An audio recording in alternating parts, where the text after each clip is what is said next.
দেখেন, আবু বকর রাদিয়াল্লাহু আনহুর নাম তো সবাই শুনেছেন। তিনি যখন খলিফা হয়েছিলেন তখন তার স্ত্রী কিছু কিছু করে সম্পদ জমিয়ে রাখতেন, খাবার খাবার জমিয়ে রাখতেন। পরে একদিন ভালো একটা খাবার রান্না করে খাইয়েছেন ওই জমিয়ে রাখা খাবার থেকে।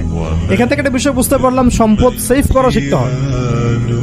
একদম আমার ইনকাম আছে বলে যে একদম পুরো 1 লাখ টাকা ঢেলে দিতে হবে মাসে, জরুরি না।